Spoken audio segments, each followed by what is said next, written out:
बिस्मिल्लाहिर्रहमानिर्रहीम। कैसे हैं आप सब? उम्मीद करती हैं आप सब ठीक होंगे। आज मैं एक नई रेसिपी के साथ हाजिर हूँ। आज हमारे घर में ख़त्म चीज़ है तो मैंने सोचा आज हमने देग बनानी, क्यों ना आप लोगों के साथ भी शेयर करूँ। आज मैं अपने अंकल जी के साथ मिलके चनों वाली देग बनाएंगे हम चावल की। 10 किलो चावल हैं तो हमने इसमें 2 किलो घी डाल लिया है। घी को थोड़ा सा हम गर्म कर लेंगे। अच्छे से हमने घी को निचोड़ लिया, पैकेट अच्छे से खाली कर लिए हैं। उसके बाद ये मेरे पास मसाला जाते हैं। सब्ज़ मिर्च है मेरे पास, टमाटर 1.5 किलो, आधा पाव सुरख मिर्च दरड़ जो होती है, और नमक का हाफ पैकेट, मतलब आधा किलो नमक है हमारे पास। उसके बाद ये ज़ीरा है हमारे पास, ज़ीरा भी हमने ले लिया आधा पाव, इससे ज़्यादा नहीं डालना। तो सारे मसाला जात हमने इकट्ठे कर लिए हैं। घी हमारा गर्म हो चुका है। अभी हम इसमें प्याज शामिल कर देंगे। प्याज 10 किलो चावल और इसमें 1.5 किलो हमने प्याज शामिल किए हैं, और प्याज को हम कर लेंगे सुनहरा। ये देखिए माशाल्लाह कितने अच्छा कलर इसका आ चुका है, बिल्कुल ये सुनहरे हो चुके हैं। प्याज आपको नज़र आ रहे हैं अच्छे से सुर्ख हो चुके हैं। इस तरह इनका डार्क कलर करना है। उसके बाद थोड़ा सा हमने इसमें पानी शामिल कर लिया है।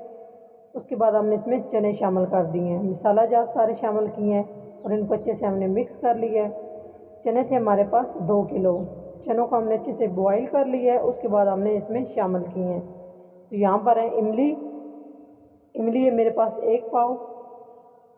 हाफ लीटर पानी है, इसमें हम इमली को अच्छे से हाथ के साथ मैश कर लेंगे।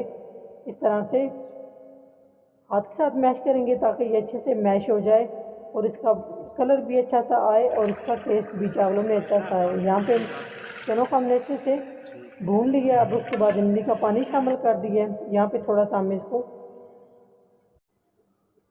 चने भुनने के बाद हमने इसमें पानी शामिल कर दिया। 10 किलो हमारे पास चावल है और हमने इसमें 15 किलो पानी शामिल किया।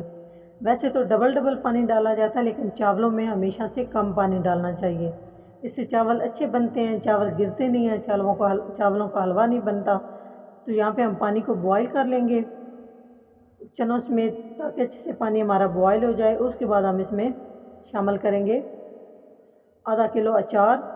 अगर आप अचार डालना चाहते हैं, मैंगो अचार है, डाल सकते हैं, नहीं तो स्किप भी कर सकते हैं। उसके बाद अचार डालने के बाद हम इसमें बिरयानी मसाला शामिल कर देंगे और अच्छे से मिक्स करके बाद उसके बाद हम इसको कवर कर देंगे। कवर करने के बाद ये देखें बहुत अच्छे से बॉयल आ चुके हैं चावल चनों में। अब हम यहाँ पे चावल हमने भिगो के रखे हुए थे, आधे घंटे के लिए हमने चावल भिगो के रखे हैं। उसके बाद हमने इसका पानी निकाल लिया अच्छे से मल के कपड़े के ऊपर, ताकि सारा पानी अच्छे से निकल जाए। उसके बाद हम चावल शामिल कर देंगे।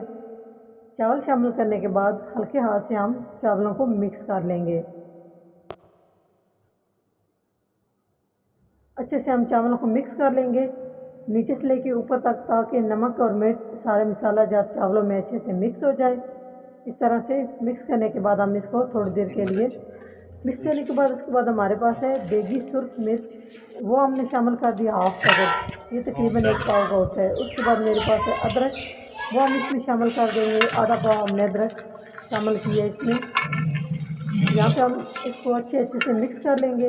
हल्के हाथ से मिक्स करना है, आपको नज़र आ रहा है जैसे चावल टूट सकते हैं, चावल अच्छे नहीं बनते। इस तरह से आराम के साथ हम इसको मिक्स करते जाएंगे। यहाँ पे हम चावलों को पानी कुछ कर लेंगे। इस तरह से आँच हमने तेज़ रखी है, आँच हमने चली। ये देखिए माशाल्लाह पानी चावलों में अच्छे से पी लिया है। बिल्कुल थोड़ा बहुत सा पानी रह गया, जितना दम के लिए पानी होना चाहिए। उसके बाद हम इसको इस तरह से कवर कर देंगे। इसके बाद यहाँ पे हमने अलग से कोयले रखे हुए हैं दम लगाने के लिए। ऐसे दम बहुत ही ज़बरदस्त लगता है, देखकर आप लोग भी ऐसे ही कीजिएगा, बहुत ज़बरदस्त दम लगता है। इस तरह से यहाँ पे हमने चावलों को 40 मिनट के लिए दम पे रख दिया है और साइडों पे हमने इसके कोयले रख दिए हैं और डबल कोई वजनी चीज़ रख देनी, हमने इसके ऊपर ईंटें रखी हैं। माशाल्लाह ये देखें हमारी चनों वाले चावलों की बेस बिल्कुल रेडी हो चुकी है। माशाल्लाह हम आपको दिखाते हैं, ये देखें किस तरह निकले चावल बने हैं, बिल्कुल भी आपस में चावल नहीं जुड़े, एक दाना अलग है। वीडियो अच्छी लगे तो लाइक एंड शेयर कीजिए, चैनल को सब्सक्राइब नहीं किया तो प्लीज़ चैनल को सब्सक्राइब करें। नेक्स्ट वीडियो अगर